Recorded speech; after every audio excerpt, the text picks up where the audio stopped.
Grace and peace, and welcome to another episode of Your Week with St. Luke's. This week, we're continuing in our series, Dysfunctional Relationships, where the DYS and dysfunctional is in parentheses, because we want to look at relationships that are in the scripture that are somewhat dysfunctional and how we can learn from them and become more functional in our relationships. And this week, we're looking at the two figures of Isaac and Rebekah, husband and wife, and how they communicate dysfunctionally and even some functional ways. And we'll be looking at it in Genesis chapter 24 and then in 27. And this week, we're excited to have the Reverend Dr. Ebby Arnold from Emory University's Candler School of Theology to lead us in this lecture as we all seek to learn from the text dysfunction to how we can be more faithful and function. Hello, friends, and thank you for joining us once again as we continue our study of the dysfunctional relationships in Genesis. Now, please remember that as we spell that, the dys in dysfunctional is in parentheses, which means in all of these relationships that we look into, and we've looked at Cain and Abel, we've looked at Abraham and Lot, and today we'll be looking at Rebekah and Isaac, there's usually something in a relationship that is dysfunctional, but there's also things in the relationship that actually do make it function, that make it continue. And so when we're looking at these dynamics and situations and relationships and characters, I think it's important to remember that we're not so much looking at whether it's good or bad, but really looking at what it is. And there is no better place to actually find this kind of idea than in the story of Rebekah and Isaac. They get together in Genesis chapter 24. And what's very interesting is before their actual wedding takes place, and Rebekah's family is discussing the possibility of her going to be Isaac's bride, they say this in chapter 24, verse 50. This thing is from the Lord. Therefore, we cannot speak anything about it, good or bad. I find this to be very interesting. So much of our current theology about God is that God is good and that anything from God is good. And anything that's bad seems to be outside of the realm of God's working. And yet there's this notion in the text, in this ancient culture, that that's not necessarily true. That when something is from the Lord, it can contain both good and bad. And therefore, we can't make a judgment about its goodness or its badness, but rather simply to contemplate it for what it is, what can be learned from it. And whether it is good at the time or bad, whether it's a mixture of both, it simply must be accepted, simply because it's from the Lord. I think this is also a very helpful way to look at families and relationship dynamics. Even healthy families have some level or aspects of dysfunction, things that just break down.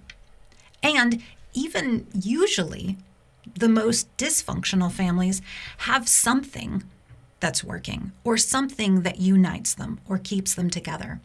And so I find that this particular way of looking at it is really helpful when we look at these biblical characters. That rather than making a judgment about who's good or bad or right or wrong, what we're doing is we're looking at what is and what maybe is working for them in their context, in their relationship, in their family. And how can we identify where the problematic places are and what can we learn from that? So I invite you today to join me as we look into the story of Rebekah and her husband, Isaac. Now notice I did not say Isaac and his wife, Rebekah, because I think as you get to know these characters, you will notice that Rebekah is very much in the driver's seat of this relationship in many different ways. Now, although they get together in Genesis 24, I think it's really important that we look at who they are individually, and particularly for Isaac, all that has transpired before we get to the event of their marriage. Now, you will notice in Genesis chapter 24 that Isaac is nearly completely excluded from the event of his marriage altogether. What I mean by that is, besides consummating the marriage with Rebekah when she arrives, the entire event is planned by his father's servant, and Rebekah and her family. And Isaac is just left out altogether. His father, Abraham, was concerned and didn't want to send Isaac back and was afraid he would stay, and therefore sort of compromised the covenant made by Abraham that if he would go away from his birthplace, go away from his family, that God would give him this land and fulfill all of these promises. So it was very important for Abraham to keep Isaac from going back himself. Yet, that's where Abraham wants Isaac's bride to be from. So this entire conversation takes place between Abraham and his servant. Isaac is nowhere to be found in any of these conversations. Then this servant goes on and encounters Rebekah. And she is the one that really makes the rest of these plans. We don't hear from Isaac until the very end, when Rebekah has said yes, has packed up her trousseau, and gone and presented herself as Isaac's wife. So therefore, Isaac is incredibly passive, even in the event of his own marriage. He's very sheltered by his father. In addition to that, in the chapter just prior to this marriage chapter, we find that Isaac is grieving the death of his mother, Sarah, that he is in a place of being bereft. And the chapter before that, Genesis chapter 22, known as the Akedah, is the attempted sacrifice of Isaac by his father, Abraham. We might be able to say that that might have been a little scarring. But regardless, even if it wasn't, in that particular story as well, Isaac is still passive. Isaac does not volunteer himself for this. Isaac does not willingly give his permission. He is grieved of his mother, Sarah. He has been left by her as she has died. And now we see he's also sheltered by his father and his father's servant, that he doesn't even have his own action that he initiates in any way. So that's what we know about Isaac when we come to this marriage, that he tends to be very passive, and in all these stories, things are acted on him rather than him being the agent. All right, so now who is Rebekah? Well, you will find she is the polar opposite of Isaac. While Isaac is the one who has people acting on his behalf that he himself has not even designated, Rebekah is the agent in this story. Abraham's servant has this prayer that he offers to God to help him find the right woman. And of course, it involves a woman who will actively volunteer to provide for others' needs, that she would come and water the camels, that she would give him a drink, that she would offer him a place to stay. All of these things demonstrate her providing hospitality, which also means her extending herself. So while on the one hand we have Isaac, who's very passive and his needs are provided for by all of the people around him, his father, his father's servant, his eventual wife, Rebekah is the one providing, the one giving, the one orchestrating.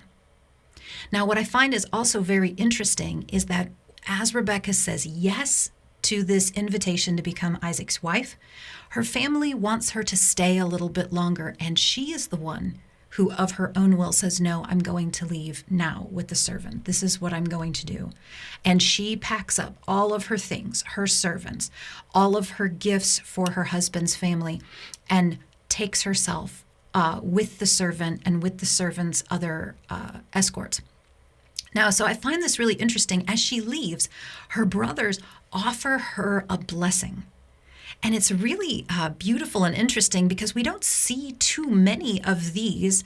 A blessing on a sister for her offspring, very specifically, not for her husband's offspring or for her and her husband's offspring, but for her offspring, to be many and to be wealthy and to be fortunate.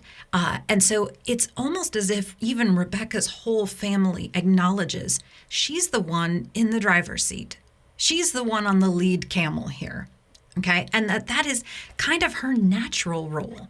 She has this ability to orchestrate things and to be decisive and incredibly determined. And we see that her family is not sending her, but they were asking her, what is it that you want to do? Are you willing to do this? And then they're the ones blessing her on her way. So we see her being a very different type of participant in her family of origin than we see Isaac. So what happens when we come together in the marriage? Well, that's what's very interesting, is that in all of these things, Rebekah is incredibly bold. And then she gets to her new husband. And as soon as she sees him far off in the distance at the end of 24, she covers herself with a veil. And in the ancient world, a veiled woman was a virtuous woman. Like this was a sort of symbol of virtue, of modesty, of humility, which is very interesting since we've seen her being so bold and determined and decisive. And now it's almost a symbol of passivity, right? And she goes and presents herself to her new husband. And we're told that he loves Rebekah very dearly and that her presence was a blessing to him and helped comfort him in the loss of his mother. We also find out that in the next chapter, Abraham will die. And so Rebekah is this hinge character that helps Isaac to deal with the death of his parents on either side of their marriage.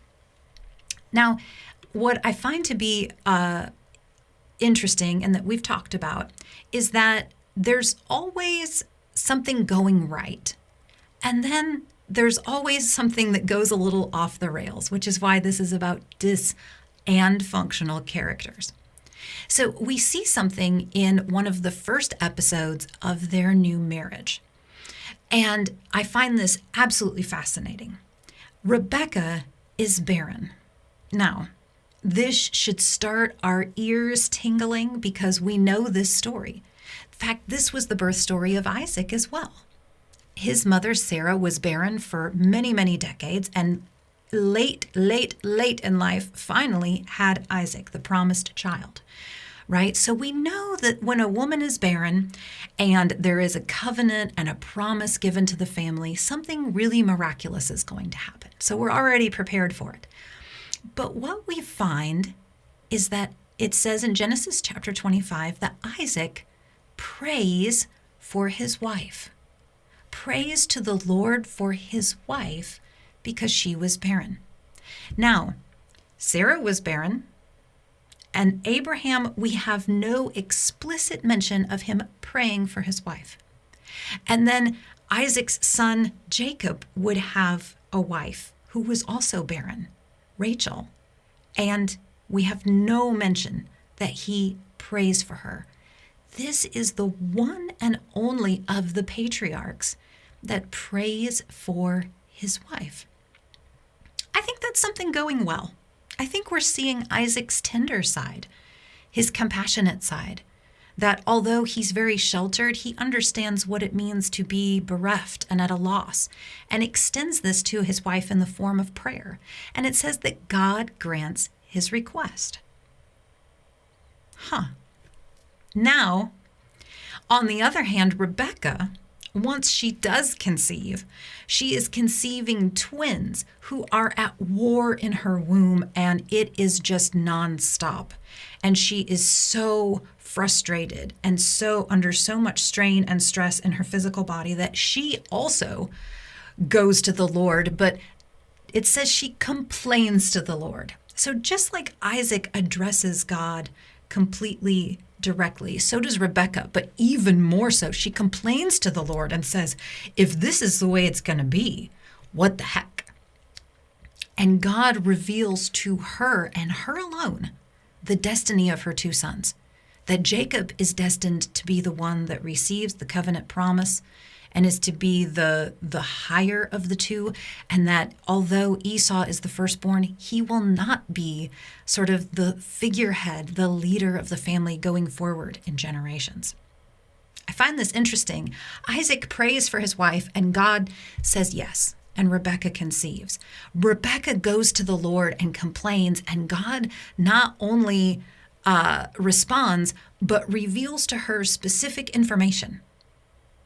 Once again, Rebekah is now in the driver's seat. She's the one with the knowledge. She's the one with the ability to discern where we need to go forward. And of course, it says that Isaac and Rebekah each favored one of their twins. Now, I find this interesting because I think this shows us even more about Isaac. That although he has this compassion for his wife and he prays for her, it says he loved Esau because Esau was a hunter and would bring him really good food that he liked. Notice how his love for Esau is tied to Isaac's need to have someone provide for his needs. Just like the pattern that we've seen in Isaac's life of being the passive one. He loves Esau because he can depend on him. What I find interesting is that the text says, and Rebekah loved Jacob. And it has no why. It doesn't say she loved Jacob because the Lord had told her he would be the favored one. It doesn't say she loved Jacob because he stayed close to her in the tents. It just said, but she loved him. Again, I find that the way that this is structured sort of helps us see Rebekah likes to be needed. And Isaac likes to depend on someone else for his needs. And again, we're not saying one of them is good and one of them is bad, because we can see why these could be problematic in either way. Why Rebekah might end up becoming somewhat of an enabler to her scheming younger son, and why Isaac's love for Esau may be tied to some conditions of Esau doing and being what it is that Isaac needs and what it is that Isaac prefers. Now, let's look at the next two chapters and see what happens when both Isaac and Rebekah practice a little deception. Now, we have one instance in Genesis chapter 26 where Isaac lies about Rebekah. They're traveling, and in the land where they are, he tells the men of the particular area that Rebekah is his sister. Because he says she's so very beautiful and attractive, these men will kill me so that they can take her. So he just says she's my sister. But Isaac wasn't exactly real smooth about this because somebody just happens to look out the window and sees him making out with her. And then it was like, what the heck? So again, Isaac doesn't really belong in the driver's seat so much. But what we also notice about this deception that he practices is that it's driven by fear. It's driven by self-preservation. He doesn't want to be killed or harmed. And so his lie is in order to remain this passive person, to simply preserve self, to not extend himself. On the other hand, Rebekah practices two deceptions in these chapters. The first one is that she orchestrates a deception to undermine her older son Esau's blessing. Now, remember that Isaac prefers Esau, and Esau has sort of the upper hand in the ancient world, being the firstborn of the twins, and so he is the oldest, and to him go all of the blessings and property and holdings of the father. And yet, Rebekah understands. She has this knowledge that God has determined that it will be Jacob and not Esau that will be the figurehead of the family. And so she understands or believes that Jacob should be the one to get it. And so she orchestrates this elaborate ruse to get Isaac to unknowingly give Esau's blessing to Jacob. Now, what I find really fascinating is, once again, Rebekah, when it comes to her husband, becomes very passive, not passive, because she's still working to do what it is she's determined to do, but she does not have that bold and direct determination that she had with her own family of origin, that she even had with God, and that she has with her son Jacob. She has no problem very directly, very clearly telling Jacob exactly what's going to happen, exactly how this is all going to go down. But when it comes to her husband, she veils herself. Once again, this time metaphorically veiling herself, rather than just directly confronting her husband and saying, I think you should bless Jacob instead. She decides that she's not going to upset the proper order of the husband, the father being the one to do these things, but that is nonetheless going to be her determining where that blessing lands. And so, of course, the story goes that she has Jacob dress up in Esau's clothes because Isaac is very blind. She makes the food that passes his game, and therefore, before Esau can get back from the hunt, Jacob has already absconded with the blessing. Now, that's not the only deception Rebekah practices. In Genesis 27, she hears that Esau is so angry about all this that he's planning to kill Jacob as soon as Isaac is dead. And so in order to protect her sons, she decides to complain to her husband that she doesn't want Jacob to marry women from the surrounding area like Esau has done because his wives are driving her crazy. And so in order to get Jacob to go away with his father's blessing, she has to tell Isaac that she wants him to leave because she wants him to go get married. Now, the rest of us know she's trying to get him away from his older brother. Now, what I find very interesting about this particular story is that, like Isaac, Rebekah does engage in deception. He lied about Rebekah as his sister to preserve himself. However, Rebekah is not deceiving her husband in order to protect herself, but rather to produce the outcome that she believes is right, even at a loss to herself. So she's incredibly determined. And she is also, what I find really fascinating, not just on Jacob's side. In chapter 27, verse 45, she's talking to Jacob about why she wants him to go. And she says, I don't want to lose both of you. And what that means is that she's afraid that if Esau indeed kills Jacob, then she will have lost both her sons. Her older son would be a murderer, would be, if not also in turn, killed and get capital punishment or driven out and be an outcast, or she wouldn't have a relationship with him anymore. Her rationale is that she's trying to preserve both of her sons. This is her way of trying to somehow keep her family intact, even if it means dividing everyone up and sending them on their own different ways. Now, once again, I find it really interesting that the places where the dysfunction really comes up are the places where Rebekah withholds who she really is. Think about it. She veils herself in front of him, signaling, I'm virtuous, I know my place. When he passes her off as his sister, she does not interfere in his deception.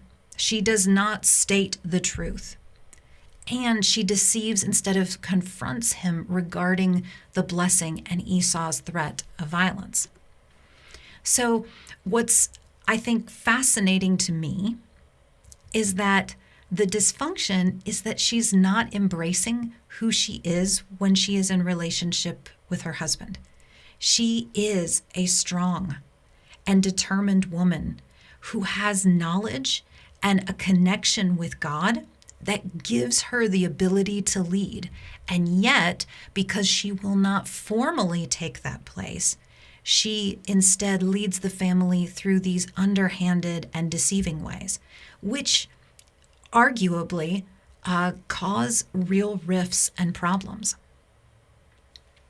Another thing I think you'll notice is that Rebekah and Isaac are operating within their family patterns. Now, remember, in Genesis 24, when we meet Rebekah, we also meet her brother Laban. And as we will find in Genesis 29, when Jacob spends a little bit more time with Laban, Laban is a schemer. And he also pulls the old switcheroo and has Jacob marry Leah when he's supposed to marry Rachel in order to make sure that both of his daughters get married and stay in the family. And not only that, not only is that Rebekah's family of origin, but we'll see this family trait also passed down to Joseph and his brothers. Remember that two of Jacob's sons would scheme and cheat the man who wanted to marry their sister because he had raped her. And then we would also see them claim that their brother Joseph had been devoured by wild animals and show his father Joseph's coat covered in blood. This switching, concealing identities, schemes, and deceptions is a family pattern. And so Rebekah is, in some sense, demonstrating the pattern that she has grown up with and also passing it down to what would be her grandchildren. Rebekah also is very much like Abraham, and we forget that they are also related. That's the reason Abraham's sending for a bride from his area, is that Rebekah and Isaac are in the same family. So like Abraham, Rebekah would also venture to an unknown place at the prompting of God. Remember, this thing is from the Lord. This event of this man servant traveling and having this elaborate setup of, all right, if the woman does this and this and this, then I'll know that this is the woman that the Lord has for my master's son. And so she takes this on faith that this is meant to be. And she gets on her camel and goes far away to a place she has never been because God has prompted it. So while on the one hand, she is definitely operating within the family pattern of scheme and deception, she's also operating in the family pattern of trust and courage and adventure. And just like the other family traits, not only is she embodying what she has been endowed with, but she'll also pass this down. The entire family of Jacob in Genesis 46 would travel to Egypt and reside there for quite a long time, willing to go somewhere new, willing to do something completely undone before. Now, we also see Isaac in the same vein. He's also operating in the same family patterns. If that whole deception of saying that your wife is your sister so that the men of the land don't harm you sounds familiar, that's because it is. He saw his own father Abraham enact the same deception back in Genesis 26.